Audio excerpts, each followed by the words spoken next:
Hello friends, welcome back to Ojo and mom cooking and blogging. কদিন আগে ওজোকে হঠাৎ করে হায়দ্রাবাদে ডাক্তার দেখাতে নিয়ে যেতে হয়েছিল। তারই কিছু ছোট ছোট ভিডিও আমার কাছে ছিল, যেগুলো একসাথে করে আমি তোমাদের সাথে শেয়ার করছি।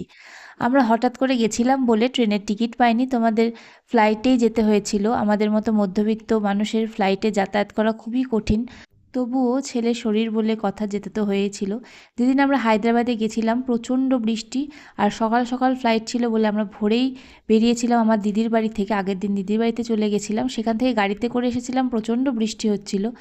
তো সময়ের প্রায় 1.5 ঘন্টা পরে ফ্লাইটটা টেক অফ করে। প্রথম যেটা দেখছো এখন, এটা কলকাতার, আর এই সেকেন্ডটা যেটা দেখছো, যেটা মনে হচ্ছে অনেক জিওমেট্রিক্যাল ওয়েতে সাজানো আছে, সেটা হায়দ্রাবাদের। তো হায়দ্রাবাদে আমরা পৌঁছানোর পরে পিছনের গেট দিয়ে নেমেছিলাম বলে আমরা সরাসরি এয়ারপোর্টের মধ্যে যেতে পারিনি, আমরা বাসে করে এয়ারপোর্টের মধ্যে গিয়েছিলাম। আমি বার্থনিক ফ্লাইট এটা নিয়ে চললাম, কিন্তু আমি কখনো এই রকম বাসে করে যাইনি। বরাবরই ডিরেক্ট, মানে প্লেনের সামনের দরজা দিয়ে ডিরেক্ট আমি চলে গেছিলাম এয়ারপোর্টের ভিতরে, কিন্তু এবারই ফার্স্ট আমি বাসে করে এলাম। তো বেশ অভিজ্ঞতাটা মজার ছিল। তো এখানে আমরা চলে এসেছিলাম। এখান থেকে এসে লাগেজটা নিয়ে তারপরে আমরা হায়দ্রাবাদে গেছিলাম মেনলি এআইজি হসপিটালে, সেখানকার উদ্দেশ্যে আমরা চলা শুরু করলাম। তো এই দেখো ওজো, যাকে নিয়ে ডাক্তার দেখাতে এসেছি, তার কি উৎসাহ, সেই লাগেজ টেনে নিয়ে চলে যাচ্ছে। তো এয়ারপোর্ট থেকে বেরিয়ে আমরা উবের করে নিয়েছিলাম। এয়ারপোর্ট থেকেই সরাসরি উবেরে করে আমরা পৌঁছে গেছিলাম এআইজি হসপিটালে। এআইজি হসপিটাল হায়দ্রাবাদ এর কথা তোমরা অনেকেই জানো। এর ফুল ফর্ম হচ্ছে এশিয়ান ইনস্টিটিউট অফ গ্যাস্ট্রোএন্টারোলজি। এখানেই ছোট করে এআইজি বলা হয়। এখানে প্রচুর ডাক্তার আছে এবং খুব উন্নত মানের চিকিৎসা হয়। এখানে আমরা যে পথ দিয়ে যাচ্ছি সেটা আমার ভীষণই একটা পছন্দের পথ। কি করে জানলাম, কারণ আরও 2 বছর আগে আমি আরেকবার এসেছিলাম এআইজি হসপিটালে। এয়ারপোর্ট থেকে খুব সুন্দর লাগে আমার এই পথটা, আর খুব তাড়াতাড়ি আসা যায়। তো আমরা আধ ঘন্টা কি 40 মিনিটের মধ্যে এআইজি হসপিটালের সামনে চলে এসেছিলাম।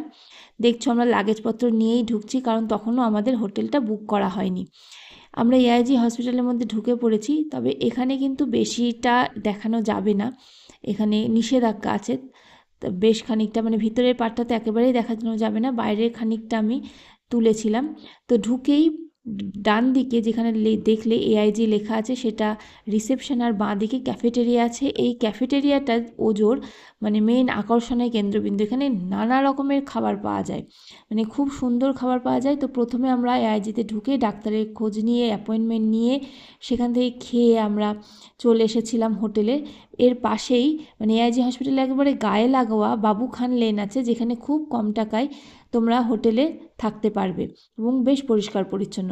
তো সেখান থেকে আমরা পরিষ্কার পরিচ্ছন্ন হয়ে, মানে হোটেল থেকে পরিষ্কার পরিচ্ছন্ন হয়ে আবার আমরা এআইজি হসপিটালে এসেছিলাম ওজোকে ডাক্তার দেখাতে।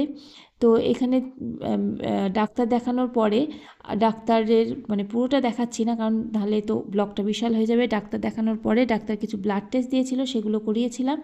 এবং সন্ধ্যের দিকে আরেকবার হসপিটালে এসে আমরা এই রিপোর্টটা কালেক্ট করেছিলাম। তো রিপোর্টটা কালেক্ট করাটা আমার বেশ মজার লেগেছিল।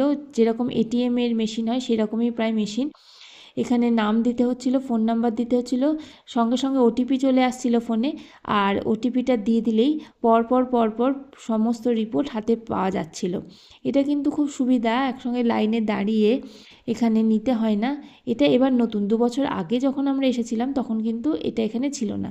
তো আমরা বারবারই এখানে আমাদের আসতে হয়েছিল, কারণ ওজোকে ডাক্তার দেখানোর, মানে এবেলা ওবেলাতেও আসতে হয়েছে। এমনও হয়েছে যে প্রথমে ডাক্তার দেখালাম, তারপরে এবেলা একটা টেস্ট, আবার 3-4 ঘন্টা পর আবার আর একটা টেস্ট। তো যেহেতু আমাদের হোটেলটা একেবারেই গায়ে লাগোয়া ছিল এআইজি হসপিটালে, সেজন্য আমরা বারবারই হোটেলে গেছি আর এসেছি, গেছি আর এসেছি, মানে বেশিরভাগ আমরা কিন্তু হসপিটালে ছিলাম না।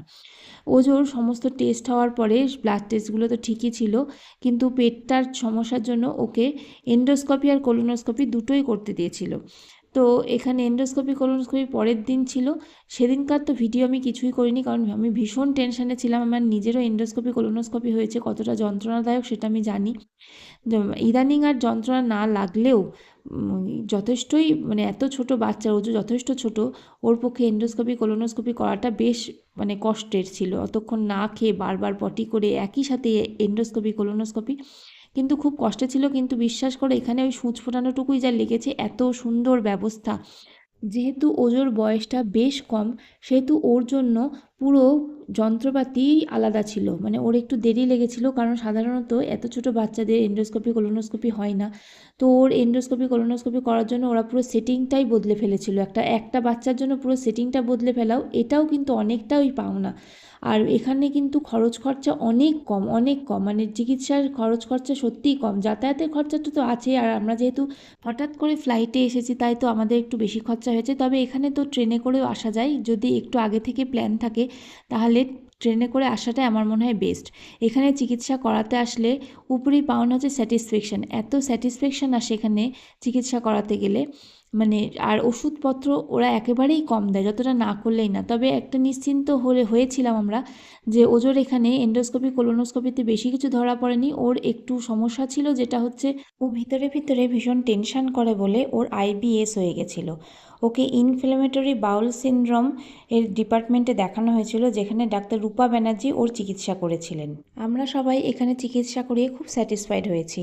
তো সেদিনকার মতো আপাতত আমরা চলে এসেছিলাম এন গেস্ট হাউস, যেখানে আমরা ছিলাম যে হোটেলে। আর এই হোটেলটাও কিন্তু ওই বাবুখানা লেন ঠিক একেবারে হসপিটালের পাশেই। এইখানে দেখতে পাচ্ছ অনেক ছবি দেওয়া আছে ঘোরার জায়গার। এখানের যে মানে হোটেলের ম্যানেজার, তার সঙ্গে যোগাযোগ করে তোমরা কিন্তু বেড়াতে যেতেও পারো। এর আগের বার যখন 2 বছর আগে এসেছিলাম তখন কিন্তু আমরা হোটেল থেকে যোগাযোগ করে গেছিলাম রামোজি ফিল্ম সিটি দেখতে, এবং আমাদের খুব মজা লেগেছিল, মানে খুব এনজয় করেছিলাম আমরা রামোজি ফিল্ম সিটিটা। এখানেও কিন্তু লিফটের ব্যবস্থা আছে, কারণ সবাই পেশেন্ট, এখানে তো অকারণে কেউ থাকতে চায় না, পেশেন্ট বলে তাদের সুবিধার জন্য লিফটের ব্যবস্থা আছে। ওপরে জামাকাপড় মেলার জায়গা আছে, আর নিচেও কিন্তু ওয়াশিং মেশিন আছে, সেখানে কেচে ধুয়ে নেওয়া যেতে পারে। এআইজি হসপিটালটা একেবারেই কাছে, তোমরা দেখতে পাচ্ছ। আর এখানে ছাদে একটা লোহার সিঁড়ি আছে, যেখানে ওঠানামা করতে ওজো ভালোবাসে।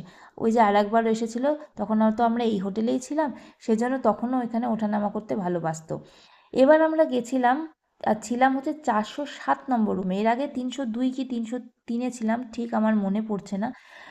আর এইবারে মানে হোটেলের যে রুমটা ছিল সেটা খুব স্পেসিয়াস ছিল, দুটো জানলা ছিল এই রুমে। আবার বেশ রোদ আসছিল, এসি ছিল, টিভি ছিল, সবই ছিল। ঢুকেই ডান দিকে দেখতে পাচ্ছ জামা কাপড় রাখার জায়গা, বাঁ দিকে খাটের ওপরে বেশ সুন্দর ফ্যান, আর তার উপরে আবার আছে এসি। আর পাশেই রয়েছে বিশাল বড় ওয়ার্ড্রোব, এখানে প্রচুর জামা কাপড় বাক্স সবই রাখা যায়। আর সামনে একটু এগিয়ে গিয়ে আয়না, আর আয়নার ঠিক অপোজিটে রয়েছিল বাথরুম। বাথরুমটাও বেশ পরিষ্কার পরিচ্ছন্ন ছিল, বাথরুমের গিজার লাগানো ছিল, কোনো সমস্যা ছিল না। যখন তোমাদের ইচ্ছা হবে তোমরা কিন্তু গরম জল এখানে ব্যবহার করতেই পারো। এখানে প্রত্যেকটা হোটেলেই কিন্তু গরম জলের ব্যবস্থা রয়েছে। আর ঠিক নেমেই বাঁ দিকে নিমন্ত্রণ ভাতের হোটেল ছিল, তোমরা দেখতে পাচ্ছ হায়দ্রাবাদে বা একেবারে বাংলাতে লেখা নিমন্ত্রণ ভাতের হোটেল, মানে একেবারে বাঙালি খাবার পাওয়া যায়, যত রকমের মাছ মাংস সব এখানে পাবে, তরকারি নিরামিষ আমিষ সবই পাবে। তো এদিনকে খেয়ে দিয়ে বিকেলবেলা আরেকবার আমাদের ওজোকে ডাক্তার দেখানোর কথা ছিল। এবার আমরা গেছিলাম ডাক্তার রাজশেখর রেড্ডির কাছে সমস্ত রিপোর্টগুলো নিয়ে।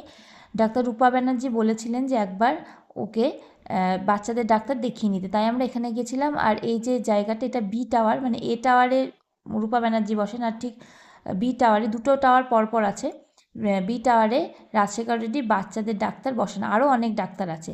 তো সেখানে আমরা নিশ্চিন্ত হয়ে, ওর বিশাল কিছু সমস্যা নেই এরকম নিশ্চিন্ত হয়ে আমরা ফেরার ফ্লাইট ধরেছিলাম।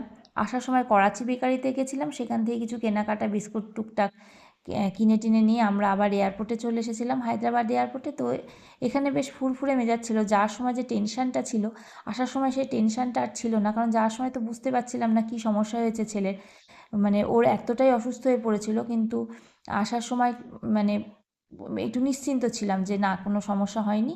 আর যেটুকু সমস্যা আছে সেটুকু সমস্যা, সামান্য কিছু ওষুধ ছিল, সেই ওষুধেই সেরে যাবে। আর ওকে এক্সারসাইজ করতে বলেছে। আর এখানে ওজো দেখো ফ্লাইট উঠছে, সেটাকে ও ভিডিওয় ক্যামেরাবন্দি করেছে।